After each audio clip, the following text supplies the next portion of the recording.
പാലക്കാട് മണ്ണാർക്കാട് പാലക്കയത്ത് വനം വകുപ്പ് സ്ഥാപിച്ച കൂട്ടിൽ പുലി കുടുങ്ങി. പാലക്കയം നിലവിൽ ആക്കമറ്റം തങ്കച്ചന്റെ പറമ്പിൽ വനം വകുപ്പ് സ്ഥാപിച്ച കൂട്ടിലാണ് പുലി അകപ്പെട്ടത്. ഫെബ്രുവരി 20-ന് പാലക്കയത്ത് ആക്കമറ്റത്തിൽ ജോർജ് ജോസഫിന്റെ 6 ആടുകളെ കടിച്ചു കൊന്നത് ഈ പുലിയാണെന്ന് പറഞ്ഞ് പ്രദേശവാസികൾ പ്രക്ഷോഭം സംഘടിപ്പിച്ചിരുന്നു. ഇതിന് പിന്നാലെയാണ് കൂട് സ്ഥാപിച്ചത്. ഇക്ബാൽ അറക്കൽ വിവരങ്ങളുമായി ചേരുന്നു. ഇക്ബാൽ, എന്തായാലും നാട്ടുകാർക്ക് പ്രദേശവാസികൾക്ക് ആശ്വാസമായ വിവരമാണ് പുറത്തു വരുന്നത്. എപ്പോഴാണ് പുലി കൂട്ടിലായത്? എന്തൊക്കെയാണ് വിവരങ്ങൾ? ഇക്കഴിഞ്ഞ 20-നാണ് പാലക്കാട് പാലക്കയത്ത് ആക്കമറ്റത്തിൽ ജോർജ് ജോസഫിന്റെ 6 ആടുകളെ പുലി കടിച്ചു കൊല്ലുന്ന സാഹചര്യം ഉണ്ടായിരുന്നത്. പിന്നീട് ആ പ്രദേശവാസികൾ നൽകിയ വിവരത്തിന്റെ അടിസ്ഥാനത്തിൽ അല്ലെങ്കിൽ അവരുന്നയിച്ച ആവശ്യത്തിന്റെ അടിസ്ഥാനത്തിലാണ് വനവകുപ്പ് ഈ പുലിയെ പിടികൂടാൻ വേണ്ടി കൂട് സ്ഥാപിക്കുകയും ചെയ്തത്. ഏതായാലും ആ കൂട്ടിലാണ് ഇപ്പോൾ പുലി കുടുങ്ങിയിരിക്കുന്നത്.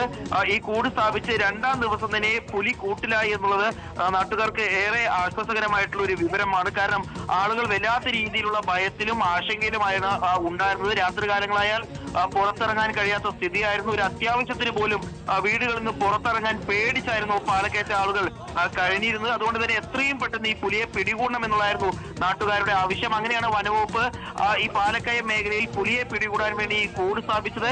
സമീപത്തെ ക്യാമറകളും നിരീക്ഷണ ക്യാമറകളും സ്ഥാപിക്കുകയും ചെയ്തിരുന്നു. ഏതായാലും ഇപ്പോൾ ആ വനവകുപ്പ് സ്ഥാപിച്ച കൂട്ടിലേക്ക് ഇപ്പോൾ പുലി കുടുങ്ങിയിരിക്കുന്നു.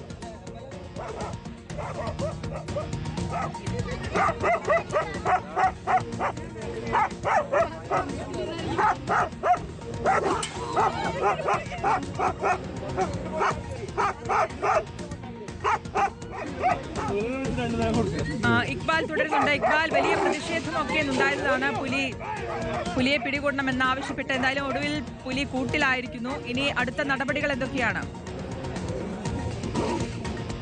അതായത് ഈ പാലക്കയം നിലവിൽ ആക്കമറ്റം തങ്കച്ചൻ എന്ന് പറയുന്ന പ്രദേശവാസിയുടെ പറമ്പിൽ സ്ഥാപിച്ച കൂട്ടിലാണ് ഇപ്പോൾ പുലി അകപ്പെട്ടിരിക്കുന്നത്. ഏതായാലും ഉടൻ തന്നെ വനവകുപ്പിന്റെ കൂടുതൽ ഉദ്യോഗസ്ഥർ ആ മേഖലയിലേക്ക് എത്തും. അതിനുശേഷം പിന്നീട് ഈ പുലിയെ മേഖലയിൽ നിന്ന് മാറ്റും. വനവകുപ്പിന്റെ തന്നെ ഫോറസ്റ്റ് ക്യാമ്പിലേക്കായിരിക്കും ആദ്യം പുലിയെ എത്തിക്കുക. അവിടെ എത്തിച്ച പിന്നീട് ആരോഗ്യം ഉൾപ്പെടെയുള്ള കാര്യങ്ങൾ പരിശോധിക്കും. അതിനുശേഷമായിരിക്കും തുടർ നടപടികൾ സ്വീകരിക്കുക. ഏതായാലും മണ്ണാർക്കാട് നിന്നുള്ള ഫോറസ്റ്റ് ഉദ്യോഗസ്ഥരുടെ നേതൃത്വത്തിലാണ് നടപടികൾ സ്വീകരിച്ചു വരുന്നത്. ശരി, മണ്ണാർക്കാട് വലിയ ആശ്വാസ വാർത്തയാണ് ഇപ്പോൾ പുറത്തു വരുന്നത്. അവിടെ പ്രദേശവാസികളെ വിറപ്പിച്ചിരുന്ന പുലിയാണിപ്പോൾ കൂട്ടിലായിരിക്കുന്ന 6 വളർത്തുമൃഗങ്ങളെ കടിച്ചു കൊന്ന പുലിയാണിപ്പോൾ കൂട്ടിലായിരിക്കുന്നത്. ഇക്ബാൽ അറക്കലാണ് വിശദവിവരങ്ങൾ നൽകിയത്.